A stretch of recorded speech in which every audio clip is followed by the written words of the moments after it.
तुम लोग एकदम दनादन तैयारी कर डालो। अच्छा बताओ, अस एसिड कितने हैं? अस कौन से? 312, 313, 425। अच्छा अच्छा, इसके आगे जगह हो तो बस एक बार लिख लो, exist in its trimeric form. Trimeric form लिखो, exist in its trimeric form. Metaphosphoric acid अपने ट्राइमेरिक फॉर्म में एग्जिस्ट करता है, जैसे BH3 अपने डाइमेरिक फॉर्म में एग्जिस्ट करता है ना। जैसे ये BH3 लिखा, यही तो लिखा जाता है B2H6। क्या लिखा जाता है? B2H6। तो BH3 अपने डाइमेरिक फॉर्म में एग्जिस्ट करता है, वैसे ही वैसे ही HPO3 अपने ट्राइमेरिक फॉर्म में एग्जिस्ट करता है। ट्राइमेरिक का मतलब समझ रहे हो ना? इसका कौन सा रूप? अच्छा, ट्राइमेरिक लिखना तो ऐसे लिखना, HPO3 होल थ्राइस, इस रूप में एग्जिस्ट करता है। समझ में आ गया?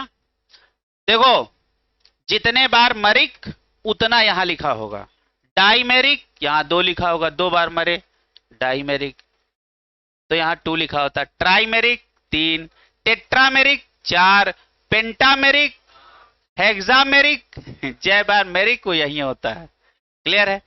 अच्छा, पॉलीमेरिक यहां कर दो N, ये हो गया पॉलीमेरिक। क्लियर है? तो पॉलीमेरिक का मतलब है N, हमको पता है ना, तुमको बता पाएंगे? नहीं समझ रहा? डाइमेरिक, ट्राइमेरिक, टेट्रामेरिक तक तो ठीक है, और बाकी सब पॉलीमेरिक। ठीक है, चलो अच्छा, अगली बार लिखो।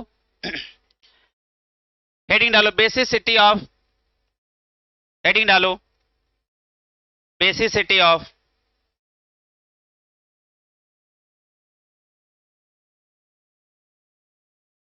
Basicity of oxy acids of phosphorus. देखो,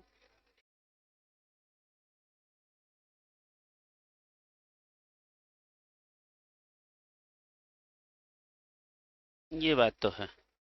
चलो अच्छा, आगे लिखो। क्या लिखा हमने? हेडिंग क्या डाली? हाँ,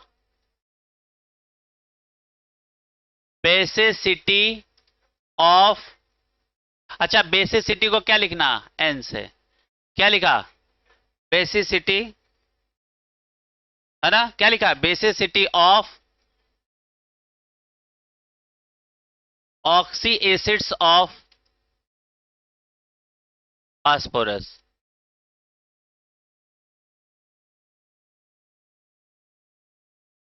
ठीक है। अच्छा, NCERT में इसी को ऑक्सो एसिड्स लिखता है। समझ में आ रहा? तो कंफ्यूज ना होना। चलो अच्छा, सबसे पहले क्या है आपका? 312 HPO2, H3PO3, H3PO4, H4P2O6, H4P2O7, है ना? HPO3, H4P2O5, है ना? है ये नहीं? चलो अच्छा, यही बात है। जो हम तुम्हें जुगाड़ सिखाएंगे वो यहां तक वैलिड है, इसका अलग से याद रखना। ठीक है? हाँ, समझ में आ रहा? अच्छा देखो, जुगाड़ ये है, बेसिसिटी देखो। अच्छा, ये सारे एसिड है ना, तो एसिड का बेसिसिटी क्या होता है? अच्छा, जहां लिखा है ना बेसिसिटी, तो बेसिसिटी का मतलब तो समझ लो, लिखो, लिखो बेसिसिटी, लिखो बेसिसिटी, लिखो basicity means number of replaceable hydrogen. Basicity का मतलब क्या होता है? Number of replaceable hydrogen. from acid. Basicity means number of H plus, number of replaceable H plus. Clear है? फ्रॉम एसिड, एसिड से जो H प्लस निकलेंगे वो एसिड की बेसिसिटी, और बेस से जो OH निकलेंगे वो बेस की एसिडिटी. ये उल्टा कहे जाते हैं. फिर से सुनो. अच्छा बताओ, एसिड से क्या रिप्लेस हो सकता है? H plus. बेस से क्या रिप्लेस हो सकता है? OH minus. ये यहां तक आ गया. तो एसिड के लिए जो रिप्लेसेबल H प्लस होंगे वो कहलाएगी बेसिसिटी, और बेस से जो OH माइनस रिप्लेस होंगे वो बेस के लिए कही जाएगी एसिडिटी. क्लियर है? ये उल्टा शब्द हैं. क्लियर है? हां. तो बताओ. अच्छा एक बात बताओ, हमने कहा बेसिसिटी बताओ, तो तुम्हारे मन में क्या आया? कोई एसिड है, उसके अंदर से हम H प्लस रिलीज कर रहे हैं. हमने कहा एसिडिटी बताओ, तो तुमने सोचा अच्छा ये कोई बेस है जिसके अंदर से OH माइनस कितने रिलीज हुए हैं ये पूछ रहा. क्लियर है? तो इतना लिख लिया. इतना लिखने के बाद नीचे लिखो, नीचे लिखो, नीचे लिखो. लिखो all oxy acids of phosphorus, all oxy acids of phosphorus contain P double bond O, P double bond O bond. सबके पास P double bond O bond जरूर होगा, या each oxy acids of phosphorus must contain P double bond O. समझ में आया? चलो खैर कोई बात नहीं. देखो सबसे पहले आप क्या करो, सब लोग अलग अलग लिखना. सबसे पहले आप क्या करो, हम देखो पहले आपको बना के दिखा रहे हैं, फिर जब आप बनने लगोगे तो हम बता देंगे. सबसे पहले आप इसका स्ट्रक्चर बनाओ. क्लियर है? तो अभी एक लाइन हमने क्या लिखाया, कोई भी ऑक्सी एसिड ऑफ फास्फोरस हो तो उसमें P डबल बॉन्ड O अवश्य होगा. यही उस लाइन का मतलब है. फिर से देखो क्या हमने लिखाया, जितने भी ऑक्सी एसिड्स ऑफ फास्फोरस हैं उनके पास एक क्या होगा, P डबल बॉन्ड O जरूर होगा. अच्छा देखो, अब ये P यहां आ गया और एक डबल बॉन्ड O यहां लग गया. कितने ऑक्सीजन यहां बचे? एक. कितने हाइड्रोजन? तो अब जब जितने हाइड्रोजन ऑक्सीजन बने उनके OH के जोड़े बताओ. तो OH के जोड़े कितने बनने हैं? एक. तो एक OH यहां लगा दो. कितने हाइड्रोजन बचे? दो. दो हाइड्रोजन डायरेक्ट यहां लगा दो. क्लियर है? अब जरा ध्यान से देखो, बोलो जो हाइड्रोजन फास्फोरस से लगा होगा वो कभी रिप्लेस नहीं होगा. रिप्लेस कौन होगा? जो ऑक्सीजन से हाइड्रोजन लगा होगा. तो बताओ ऑक्सीजन से हाइड्रोजन कितना लगा है? एक. इसीलिए इसका बेसिसिटी कितनी है? 1. यहां क्या लिखोगे? 1 रिप्लेसेबल हाइड्रोजन H प्लस. तो इसकी बेसिसिटी क्या होगी? 1. अब बात समझ में आई? अब हमने कहा अच्छा समझ गए हो तो H3PO3 तुम निपटा लो. बताओ सबसे पहले तुमने क्या बनाया? P double bond O. ये तो बना ही दिया करो. अब देखो कितने OH के जोड़े बनने हैं? दो. दो OH लगा लो, दो OH लगा लो. एक हाइड्रोजन और बच रहा, उसको डायरेक्ट लगा दो. बताओ इसमें कितने रिप्लेसेबल हाइड्रोजन है? दो. तो इसकी बेसिसिटी हो जाएगी 2. हो गई? पक्का? अब H3PO4 बनाई डालो. सारे बच्चे H3PO4 बना डालें अपने मन से. अब 2 सिखाने के बाद तीसरा हम बताएंगे नहीं. थोड़ा होशियार बनने की कोशिश करो, पहले झूठी झूठी सही.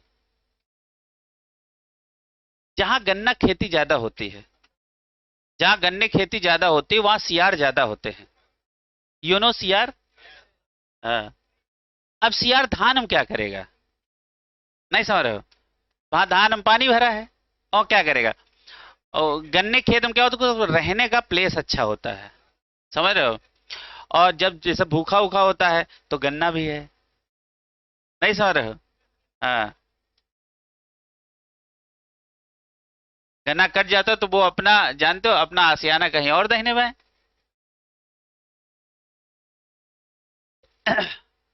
इसीलिए जंगल जितने खत्म हो रहे, वन्य जीव उतने ज्यादा खत्म होते जा रहे हैं। और जंगल खत्म, वन्य जीव खत्म, तो तुम अपने आप खत्म। हाँ,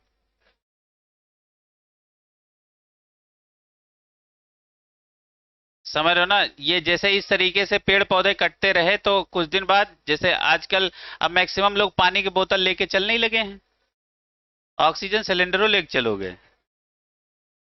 नहीं समझ रहे हो? हाँ, इसीलिए इसीलिए कसम खा लो कि गांव में जगह जमीन हो तो खूब पेड़ पौधे लगाओ। लगाओ, लेकिन लगाए पौधा कौन लगाएंगे?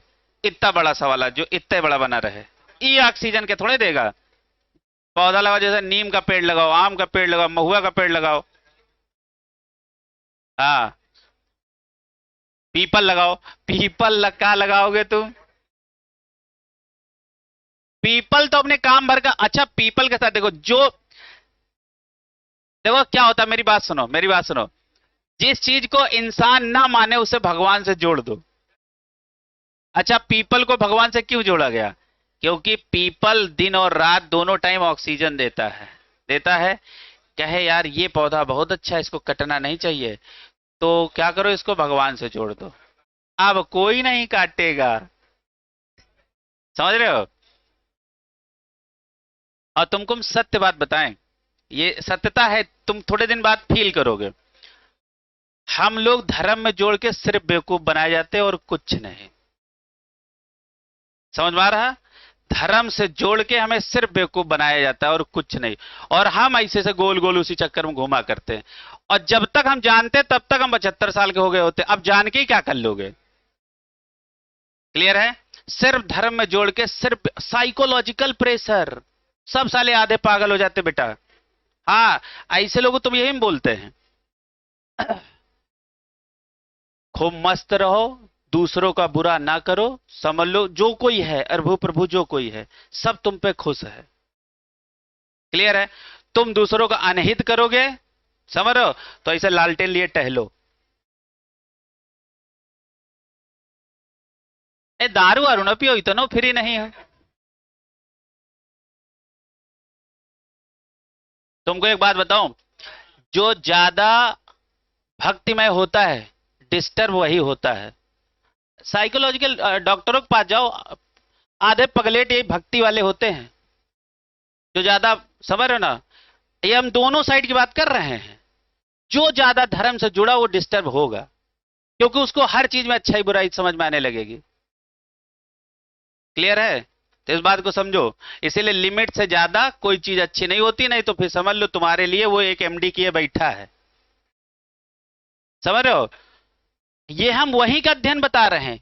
वहीं कहते हैं, कहते हैं आजकल डिस्टर्ब हुआ ज्यादा आ रहे हैं, वही बोलते हैं। इसका मतलब तुम समझ रहे हो? क्या होगा, जैसे मान लो डेली आदमी मंदिर जा रहा है, एक दिन नहीं गया, वो सोचेगा अरे यार भगवान जी को गुस्सा हो गए हो। उसके दिमाग में प्रेशर है ना। ऐसा कुछ नहीं होता है। समझ रहे हो? ऐसा हर जगह होता है, इसलिए इतना ना बंदो कि डिस्टर्ब हो जाओ। और डिस्टर्ब आदमी आगे वाले ज्ञानो डिस्टर्ब देता है। समझ रहे हो? इसलिए हम तुमको देखो खुली बात बता रहे हैं, डॉक्टर बनने जा रहे हो, खुले विचार के रहो। ज्यादा इधर उधर बंधोगे तो बांध दिए जाओगे। समझ में आ गया? मतलब अपने आप पे बंध जाओगे, मतलब लपेट के चले जाओगे ये दुनिया से। चलो आगे देखो। अगला देखो। अगला तुम बनाओ। S3PO4 बना लो। अच्छा, तुमको मालूम है ना कि एक पी डबल बॉन्ड वो बनेगा ही। क्लियर है? कितना फास्फोरस काम पे लग गया? एक। यहां फास्फोरस बचा नहीं। एक ऑक्सीजन यहां आ गया। जुगाड़ बता दे रहे हैं। एक जुगाड़ बता दे रहे हैं, मान लो आलसी वाला जुगाड़, मान लो तुम्हें बनाने का मन ना हो, है कि नहीं? हाँ, तुमको एक जुगाड़ बता दे रहे हैं जिससे आपको स्ट्रक्चर बनाने की आवश्यकता नहीं पड़ेगी। मान लो तुम परम आलसी टाइप के हो, समझ में आ रहा? तो कैसे लगाओगे, सुनो। हाँ ये तो बना लिया ना, OH OH OH, कितने replaceable hydrogen, N equal to 3। आगे बढ़ा जाए, सुनो यहां तक हमने बना लिया। अब तुम आ जाओ, अच्छा एक और तुम वो लास्ट वाला बना लो, खतरनाक वाला। हाँ H4P2O5, ये बना लो, बाकी और कोई इससे ज्यादा कठिन है नहीं। अच्छा इतने यहां कितने P हैं, जितने P उतने PO, तो यहां P डबल बॉन्ड O के कितने जोड़े होंगे, 2 जोड़े। इतना सीख गए। अब एक ऑक्सीजन, देखो जोड़े कितने ऑक्सीजन के बना पा रहे हो, बताओ कितने जोड़े बनने हैं, 3। तो देखो यहां पे होता ये है, ये OH है ना, और ये OH, और ये H, ये H, देखो बना वही, 5 ऑक्सीजन है, 1 2 3 4 5, 1 2 3 4, बन तो गया। ठीक है, अब देखो यहां कितने हाइड्रोजन रिप्लेसेबल हैं, 2, इसीलिए इसका N2 होता है, ये अलग से बना लेना।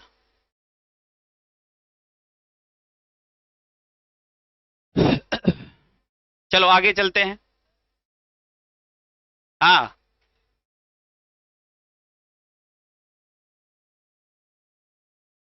हाँ,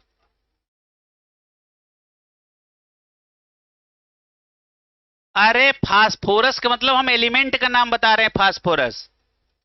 हाँ हाँ वो उससे मतलब नहीं, जैसे हमने कहा जितने भी ऑक्सी एसिड्स फास्फोरस के हों, किसके हों, फास्फोरस एलिमेंट के, उनकी मैं बात कर रहा हूं, यहां हमने एलिमेंट का नाम फास्फोरस के। ठीक है, ये कहानी समझ में आ गई। तो इसकी बेसिसिटी क्या होगी, 2। ठीक है, अब तुम कुछ ना काम करो, पीछे आ जाओ, इसका स्ट्रक्चर सब लोग बना लेना। अच्छा पीछे आ जाओ। अच्छा एक और बात समझा देते हैं, देखो जिसके पास जितने पीएच बॉन्ड, क्या हमने बोला, जिसके पास जितने ज्यादा पीएच बॉन्ड, उसका रिड्यूसिंग पावर उतना ज्यादा, है ना। तो लिखो, आगे लिखो, ये देखो यहां हमने लिस्ट बनाई थी।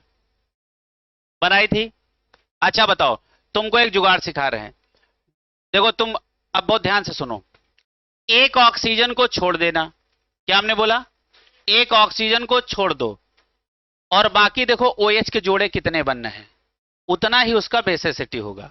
एक ऑक्सीजन छोड़ दिया, कितना ऑक्सीजन बचा, 1, तो OH के कितने जोड़े बनेंगे, 1, तो इसकी बेसिसिटी होगी 1। क्लियर है।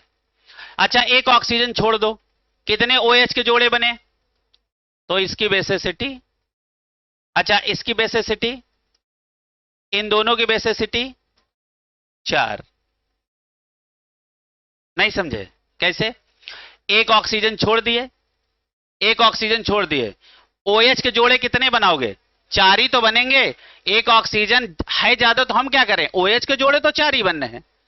यहां एक ऑक्सीजन छोड़ दिया, कितने ऑक्सीजन बचे, 6, लेकिन OH के जोड़े तो 4 ही बने, तो दोनों का बेसिसिटी क्या होगा, 4। अच्छा इसकी बेसिसिटी क्या होगी, हाँ तो देखो ऐसे लिखा हो तो 1, और इन इट्स ट्राइमेरिक फॉर्म क्या लिखोगे, इन इट्स कौन सा, ट्राइमेरिक फॉर्म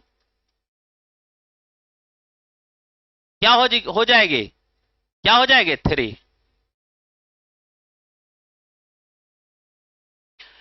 मान लो ये अपने ट्राइमेरिक फॉर्म में एग्जिस्ट कर रहा है, तो कितना हो जाएगा, 3। तो ये दोनों बातें याद रखना, क्लियर है।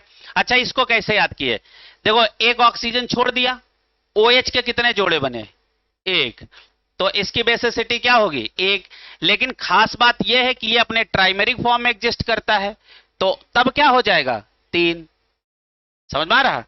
अच्छा इनका हमने स्ट्रक्चर बना के देखा है, तो ये क्या हो जाएगा, 2, और इसमें वो वाला जुगाड़ ना लगाना, एक ऑक्सीजन छोड़े 4 जोड़े बनाए, 4 लिखे बैठे हैं, तो इसीलिए इसको हमने अलग से लिखाया। इसको आप गोले में बंद कर लेना, दोबारा हमसे पूछने मत आना, समझ में आ रहा।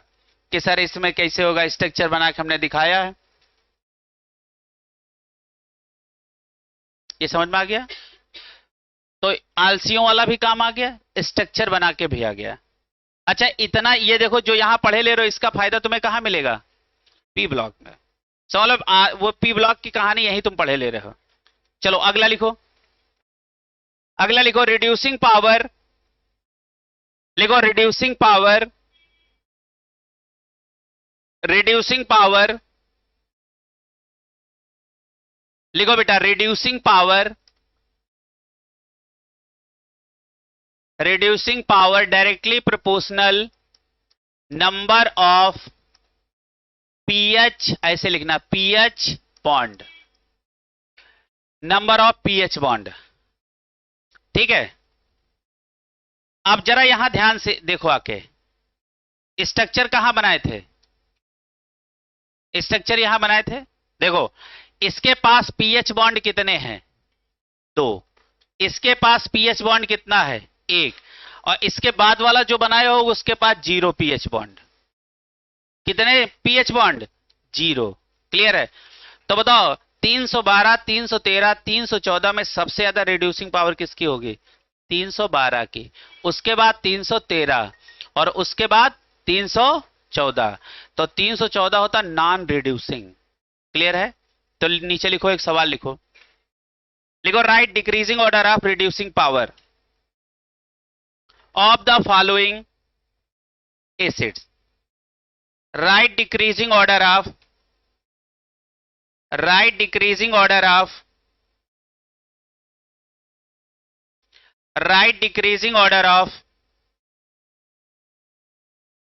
reducing power of the following, of the following phosphorus acid. अच्छा ये फास्फोरस से तुम लोग फास्फोरस ना समझ जाओ कहीं एसिड, एसिड्स ऑफ फास्फोरस लिखो। हाँ ये भी बड़ा मुश्किल है। क्या लिखाया? क्या लिखाया? सवाल बोलो बेटा कोई। Right decreasing order of reducing power of, है ना, of following acids of phosphorus, acids of phosphorus, acids of phosphorus. अब तो नहीं समझ पाओगे वो जो तुम समझ रहे थे बार बार गलत है? हाँ पहला लिखो H3PO2, फिर लिखो H3PO3, फिर लिखो H3PO4। बताओ इसके पास pH बॉन्ड कितने हैं? बताओ बेटा। 2। ये कहां जाने हो? स्ट्रक्चर से जाने हो, अभी बनाया है। सारे लोग देखो जाके H3PO2 में pH बॉन्ड कितने हैं? जरा देख के आओ स्ट्रक्चर में। 2। अच्छा इसके पास बताओ नंबर ऑफ pH बॉन्ड कितने हैं? कितना है? 1। अच्छा इसके पास बताओ pH बॉन्ड कितना है? 0। इसके पास pH बॉन्ड 0 है, इसीलिए तो बताओ सबसे ज्यादा रिड्यूसिंग पावर इसकी, उसके बाद इसकी और सबसे कम इसकी। और इसी में एक खास बात और लिख लेना, इस नीचे लगा के लिखो, लिखो H3PO4 के नीचे लिखो non reducing, non reducing only act as oxidizing agent, non reducing only act as oxidizing agent because phosphorus present in, because phosphorus present in its maximum oxidation state, present in its maximum oxidation state। Clear हुआ? अच्छा non reducing क्यों आप बोल पाए? क्योंकि उसके पास pH बॉन्डों की संख्या 0 और ये ऑक्सीडाइजिंग एजेंट की तरह ही सिर्फ काम करेगा, ये बताता है, क्योंकि ये अपने है अपने मैक्सिमम ऑक्सीडेशन स्टेट पे। क्लियर है? तो सवाल बढ़िया समझ में आया? अच्छा बताओ, बोलो फास्फोरस एसिड के पास एसिड ऑफ, ऐसे बोलो एसिड्स ऑफ फास्फोरस के पास जितने ज्यादा पीएच बॉन्ड होंगे उसकी रिड्यूसिंग पावर भी उतनी ज्यादा होगी। क्लियर है? अब नीचे लिखो दूसरी बात, लिखो एसिडिक स्ट्रेंथ, हेडिंग डालो एसिडिक स्ट्रेंथ, अगली हेडिंग डालो एसिडिक स्ट्रेंथ, अगली हेडिंग डालो एसिडिक स्ट्रेंथ। 118 के 118 एलिमेंट आप तक पीरियोडिक टेबल के हमने पहुंचाने की कोशिश की है। समझ में आ रहा? सबको आना चाहिए। अच्छा, पीरियोडिक टेबल का पहला बंदा हाइड्रोजन, लास्ट वाला ओजी, ओगानेशन। कौन सा? ओगानेशन। एटॉमिक नंबर 118, हाइड्रोजन का 1 से लेके 118 तक हमने पहुंचाया है। क्लियर है? वो समझ में आ गया? अच्छा बताओ, मेथी के पहले प्रो लगा दो, आईयूएम पे खत्म कर दो, प्रोमेथियम। बताओ ये कौन है? सेकेंड मैन मेड एलिमेंट या first man made lanthanoid? Second man made या first man made lanthanoid? Clear है? अच्छा, फर्स्ट मैन मेड टेक्नीशियम। अब यहीं तक रहना, इसके बाद थर्ड, फोर्थ, फिफ्थ, 18वां, 20वां पे ना जाना। क्या सर? अच्छा फर्स्ट हो गया, सेकंड हो गया, सर थर्ड, अच्छा सर थर्ड के बाद, अच्छा सर फोर्थ, तो फर्जी पीएचडी नहीं, जो लिखाया गया बस उतना। क्लियर है? समझ में आ रही बात? तो चलो आगे लिखो एसिडिक स्ट्रेंथ। अब इसके अंदर पहली हेडिंग डालो, नंबर 1 लिखो व्हेन, लिखो when central element is same. पहला तब जब सेंट्रल एलिमेंट सेम हो। अच्छा, हमने एलिमेंट लिख के ये बात समझा दी कि मेटल और नॉन मेटल हो, कुछ भी हो सकता है। क्लियर है? If central element is same then के बाद लिखो then acidic strength directly proportional oxidation number of central element. ये फार्मूला सब पे लगाना एक्सेप्ट एसिड्स ऑफ फास्फोरस। ये सब पे फार्मूला लगाना, लेकिन इस पे ये फार्मूला ना लगाना। किसको छोड़ के ये फार्मूला है? Acids of phosphorus. फास्फोरस की जो एसिड है हमने 312, 313, 314 पढ़ाई है, उसके लिए फार्मूला ना लगाना। क्लियर है? अब इसको आप ब्रैकेट में बंद कर लो। ये समझ में आ रहा ना? बताओ, ये बात समझ में आ गई? क्लियर हुआ? आई? पीछे आ गई बात? हाँ, चलो आगे लिखो right decreasing order of acidic strength. Question बनाओ, right decreasing order of acidic strength. Right decreasing order of acidic strength. पहला लिखो HClO2, दूसरा HClO3, तीसरा HClO4। देखो तीनों का सेंट्रल एटम सेम है ना? आप इनका एसिडिक स्ट्रेंथ बताओ। सबसे पहले सारे Cl का ऑक्सीडेशन नंबर निकालो। बताओ HClO2 में Cl का ऑक्सीडेशन नंबर, हाइड्रोजन होगा +1 और प्लस इसका क्या मान लोगे X, प्लस एक ऑक्सीजन -2 का है, कितने ऑक्सीजन है 2, इक्वल टू 0, क्योंकि इस पे कोई चार्ज नहीं तो 0। +1 + x -4 equal to 0, x equal to +3 आ गया। तो +3 +5 और ये +7 आ गया। आप बताओ एसिडिक स्ट्रेंथ की बात यदि आ जाए तो क्या लिखोगे? HClO4 सबसे ज्यादा एसिडिक होगा क्योंकि इसका ऑक्सीडेशन नंबर सबसे ज्यादा है। अभी लाइन लिखाई है, कुछ तो दिमाग लगाओ बेटा, लाइन पढ़ो, यहीं देखा करते हो, लाइन भी पढ़ लिया करो कि सवाल किसका लग रहा है। ठीक है, दूसरा है HClO3 और तीसरा कौन है? HClO2। HClO2, अब जरा देखो इसका ऑक्सीडेशन नंबर +7, इसका +5 और इसका +3। जब सेंट्रल एटम सेम हो तो एसिडिक स्ट्रेंथ किसके डायरेक्टली प्रोपोर्शनल होगी? Oxidation state of central element. Clear है? अब ये फार्मूला कहां वैलिड नहीं है? फास्फोरस की एसिडों पे ये फार्मूला ना लगाना, ठीक है? बिल्कुल इसका उल्टा लगा देना। लिखो, right decreasing order of acidic strength. Question number 2, question number 2, right decreasing order of acidic strength. लिखो बेटा, बढ़ा जाए आगे।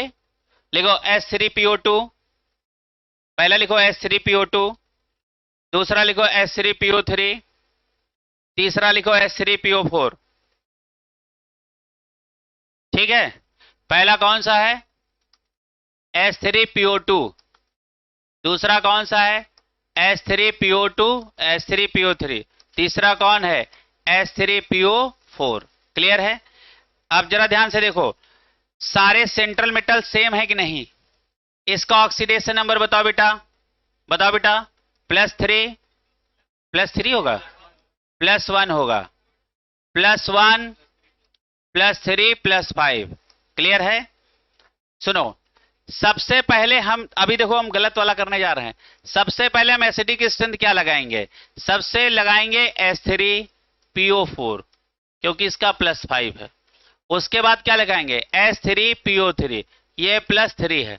उसके बाद क्या लिखेंगे? H3PO2, ये +1 है। और इसके आगे एक ऐसे लगा लेना क्रॉस, ये गलत है।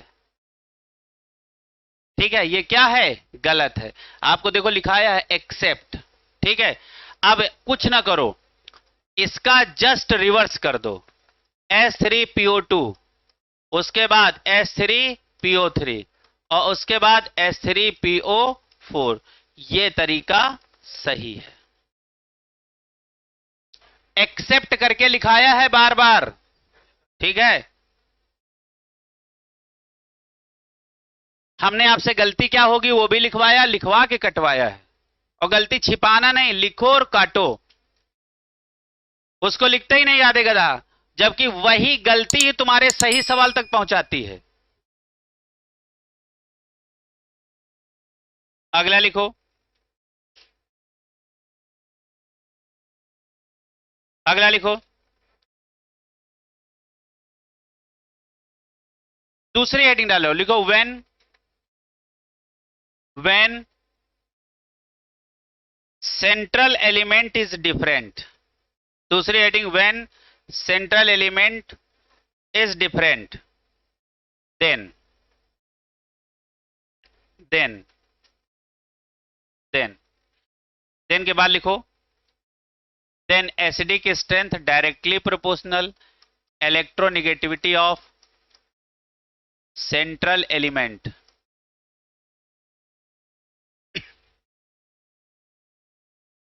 सेंट्रल एलिमेंट बोल के हम मेटल और नॉन मेटल को कंसीडर कर ले रहे हैं। ऐसे हमने लिखा है सेंट्रल मेटल, तो तुम्हारा दिमाग सिर्फ मेटल पे रहेगा, है ना? तो लिखो, right decreasing order of acidic strength. Question लिखो इसी के नीचे, right decreasing order of acidic strength. Right decreasing order of acidic strength.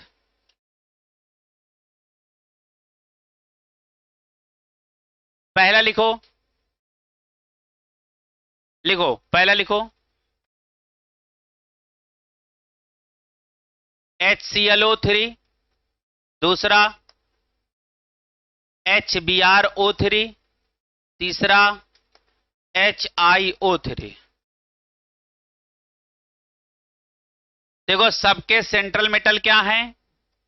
अलग अलग। तो आपको एसिडिक स्ट्रेंथ कैसे निकालनी है? Electronegativity of central atom. तो एसिडिक स्ट्रेंथ का ऑर्डर क्या हो जाएगा? बताओ, फ्लोरीन, क्लोरीन और आयोडीन में सबसे ज्यादा इलेक्ट्रोनेगेटिव कौन? क्लोरीन। तो एसिडिक स्ट्रेंथ किसकी ज्यादा? HClO3 के। उसके बाद HBrO3, उसके बाद HiO3। क्लियर है? दूसरा सवाल लिखो। ये बात समझ में आ रही ना? अच्छा अच्छा, ये कहां जाने? फॉन्कल ब्रिक। कहां से जाने इलेक्ट्रोनेगेटिविटी? फॉन्कल ब्रिक। क्लियर है? अगला लिखो,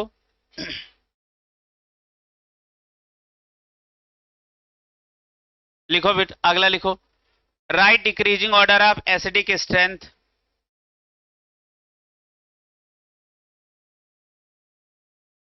पहला लिखो Cl2O7, पहला लिखो Cl2O7, दूसरा लिखो SO3, और तीसरा लिखो P4O6, P4O6। हमने पहले बोला Cl2O7, SO3, P4O6। अब हमने कहा इसका बताओ।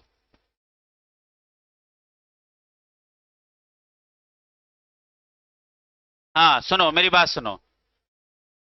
क्या होगा, सबसे ज्यादा एसिडिक स्ट्रेंथ किसकी ज्यादा होगी? सबसे ज्यादा Cl2O7 की होगी, है ना, क्योंकि फॉन्कल ब्रिक में अपने पास इलेक्ट्रोनेगेटिविटी ऑफ क्लोरीन है। अब सुनो, जिसको अब हम फॉन्कल ब्रिक पढ़ाते हैं ना, पहले हम इसी फार्मूले को पढ़ाते थे, फॉन्कल ब्रिक्स, तो कौन आ जाता था? एस। कौन आ जाता था? एस। आ गया। तो अपने फार्मूले में और कौन है? एस वाला। इसके बाद एसिडिक स्ट्रेंथ होगी इसकी, और जो नहीं है वो सबसे लास्ट में। जो हम फॉन्कल ब्रिक पढ़ाते ना, क सी के बाद रोक के हाइड्रोजन लिखा देते, पहले इसको पढ़ाते थे फॉन्कल ब्रिक्स, तो सी के बाद कौन आ जाता था? एस। क्लियर है? कुछ समझ में आ गई बात? तो एसिडिक स्ट्रेंथ हो जाएगी ये। अगली हेडिंग डालो। हाँ, अब आ गया है balancing of redox reaction. Heading डालो। हाँ, वो बीच में फंस जाएगा। अब देखो, ऐसी जगह पे आया है ये हेडिंग, है जिसको आज तो नहीं, बिल्कुल शुरू ही नहीं किया जा सकता है। आज ये शुरू करेंगे तो हो ही नहीं पाएगा। बस आप हेडिंग डालो। है स्टॉक नोटेशन नहीं लिखा है क्या? स्टॉक नोटेशन नहीं लिखा है क्या? है हेडिंग डालो, स्टॉक नोटेशन लिखो, स्टॉक नोटेशन। ये कौन पढ़ गया भाई? हेडिंग डालो, स्टॉक नोटेशन। स्टॉक नोटेशन कुछ होता नहीं है। हाँ, अच्छा, स्टॉक नोटेशन तुम्हारे में नहीं लिखाया गया, ये बात सही है? अच्छा,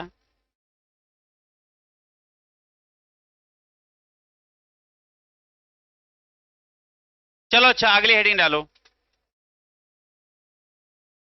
तो स्टॉक नोटेशन कौन पढ़ के चला गया? किसी को तो पढ़ाया है। नहीं, ऐसा नहीं है, तुम्हारे में नहीं पढ़ाया। अरे, इसमें नहीं पढ़ाया।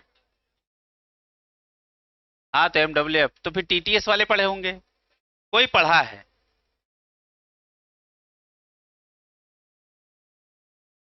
कोई नहीं, ऐसा हो ही नहीं सकता। TTS वाले पढ़े होंगे। TT वाले किसी से जानकारी करना, तब तुमको पता चलेगा। पहले उसकी नोट्स देख लेना, क्योंकि आधो ये नहीं पता होता है लिखा कहाँ हमारी में।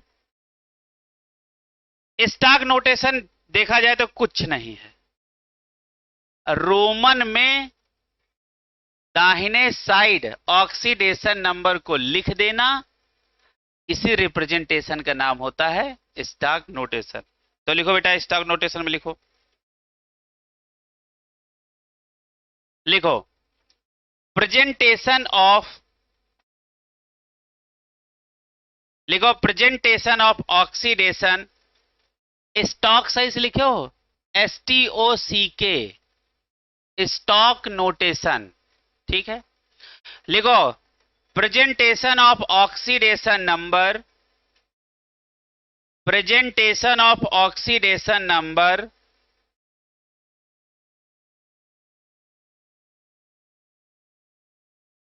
Of metal in Roman number,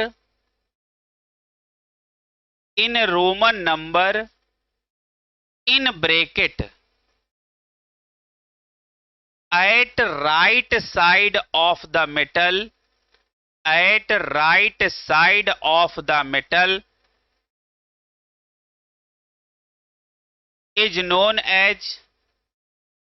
known as Stock notation. Clear है? एग्जाम्पल जैसे कौन है? CAO। अब CAO का तुम क्या करो? स्टॉक नोटेशन लिखो, है ना? तो अच्छा बताओ, यहां लिखा हमने CAO, एग्जाम्पल क्या है हमारा? CAO। इसका हमको स्टॉक नोटेशन लिखना है। क्लियर है? तो बताओ यहां कैल्शियम का ऑक्सीडेशन नंबर कितना है? +2 है ना? तो स्टॉक नोटेशन में कैसा लिखा जाएगा? CA और रोमन में 2 लिखना, ब्रैकेट में बंद करना, O लिखना। यही है स्टॉक नोटेशन। क्लियर है? समझ में आ रहा? हाँ। दूसरा जैसे हमने कहा ये Fe2O3 है, इसका स्टॉक नोटेशन करो।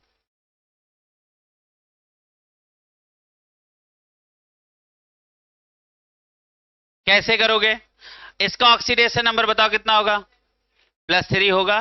तो तुम यहां क्या लिखोगे? Fe2 और क्या लिखोगे? ये हो गया स्टॉक नोटेशन। और ऑक्सीजन कितना है? 3। बस। अब जिस जिसका मन करे अब अपने हिसाब से लिखते रहना। तो स्टॉक नोटेशन बहुत बड़ी चीज थी जिसको हम लोगों ने खत्म कर लिया है। क्लियर है? हाँ। अब हम लोग बैलेंसिंग पढ़ेंगे अगले दिन।